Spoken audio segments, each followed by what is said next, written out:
Hello and a very warm welcome to Cover to Cover here on Supersport, our semi-regular review of sporting books, where I give you my opinion of what's on the bookshelves at the moment and try and give a little bit of a leg up to the publishing industry. If you have a book that you'd like us to review, then please get in touch with us. Indeed, if you just want to respond to what I have to say, there is the email address on your screen, sean.everett@supersport.com. Let's move on then to today's book, and it is this one, Our Blood is Green, The Springboks in Their Own Words by Gavin Rich. And it is published by Zebra Press, which is an imprint of Penguin Random House. It's retailing at 250 Rand. Actually came out in time for the Rugby World Cup last year, but still on your shelves now, and looking to go to a UK edition, we understand. Now, as usual, we should get the conflicts of interest out of the way straight away. First of all, if you're a Supersport regular, you'll know the name of Gavin Rich, who has written for the Supersport Zone for many, many years. He's also, unfortunately, a friend of mine. We've been on tours together, we've bribed together, we've sat in endless press conferences together, all of which would not stop me from saying that this book is a load of old rubbish, if that was the case, but it is not. And there are compelling reasons why you should get hold of this book, and I'm going to tell you why. Now, first of all, if you're a Springbok fan, you'll get more of what it's really like to be a Springbok in this book than you will in a dozen autobiographies stacked end to end.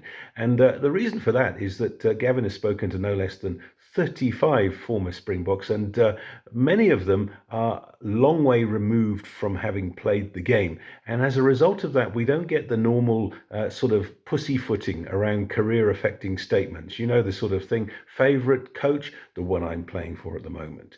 Favourite ground, the one that I'm playing at the moment, that sort of thing. Well, furthermore, while some players in the book have recently retired, I'm thinking of the likes of Keegan Daniel and Odwa and Dungani here, the bulk have been away from the game for some time. And in the case of people like Keith Andrews, Hugh Edwards, Russell Bennett, we're talking about players who began their careers in the 80s and were part of the transition to professionalism in the 90s. And on that 90s subject, my favourite story in the whole book comes from the great Henry Honourable, a family man, farmer, the fly half who stuffed it up for everybody by being the best tackler in the business, which is not something that ever occurred, I think, to the likes of Naas Botha and Phil Bennett, even Hugo Porter. But anyway, the story is that Henry went on tour with the Springboks to Australia in 1993, first time they'd been back to Australia in many, many years.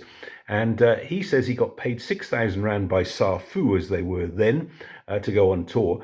But in the days before cell phones, he managed to spend 9,000 Rand phoning home because he was always homesick.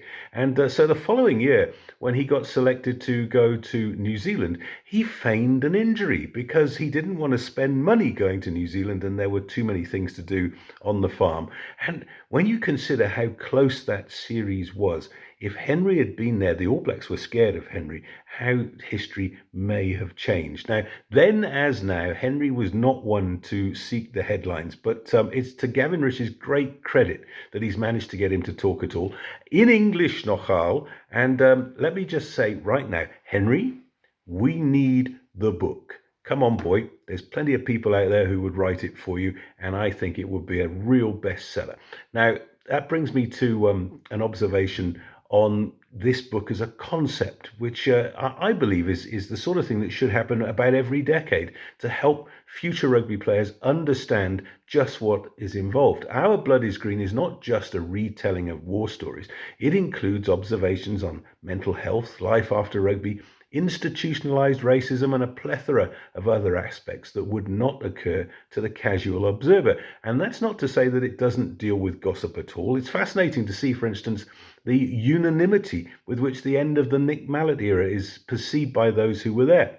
You'll have to read the book to get the nitty-gritty, but in short, the haste to get Bobby Skinstad into the side in 1999 at the expense of Gary Teichmann and Andre Fenter turned the players against Mallet. Now, rumours of a player coup at the 99 World Cup have circulated for years, but this is the first time that so many have talked about it in one place.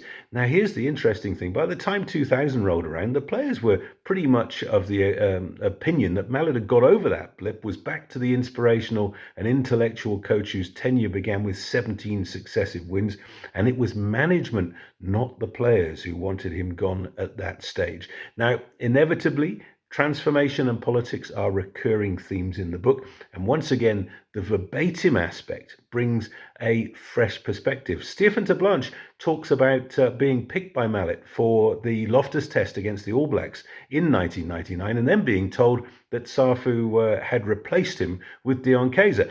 Well, not content with that, Gavin then speaks to Dion Kayser, and Dion talks about what it was like to be the player of colour coming in those circumstances. And both men, of course, subsequently worked together at the Sharks, and the maturity with which they deal in this book with difficult times really does speak volumes for both men. Now, Odwa Ndungani speaks passionately about the quota system.